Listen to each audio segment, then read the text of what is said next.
At Tijuana's international airport, the terminal and tarmac swarming with members of Mexico's National Guard. The response to days of shootings and arson attacks across 4 states. The strategy based on the National Guard is not enough. It is not able to address it all. One day here and one day there, so you are simply chasing and putting out fires. Hundreds of soldiers have been deployed to the northern state of Chihuahua to tame violence there on the back of a deadly prison face-off between rival cartels last week. Cartel members are accused of targeting civilians in the city of Ciudad Juarez, killing 4 employees of a radio station. Authorities on high alert, the Mexican president urging the public to remain calm. I want to tell Mexico's people to be calm. There's governability and stability. Our conservative rivals have an interest in magnifying things and making sensationalist journalism. Trying to amplify their voices, victims and activists who are calling on the UN to officially recognise Mexico's deteriorating state of affairs. We live in a state of terrorism in a large portion of the country.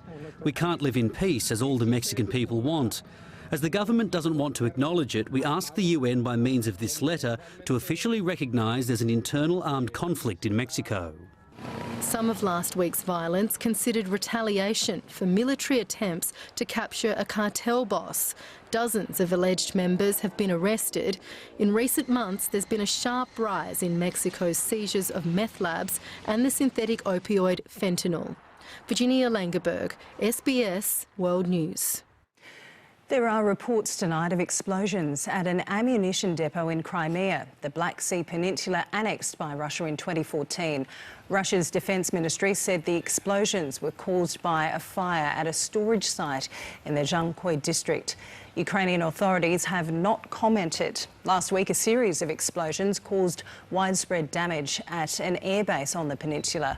It comes as Ukraine called for new sanctions on Russia, as both sides blame each other for endangering the safety of Europe's biggest nuclear plant.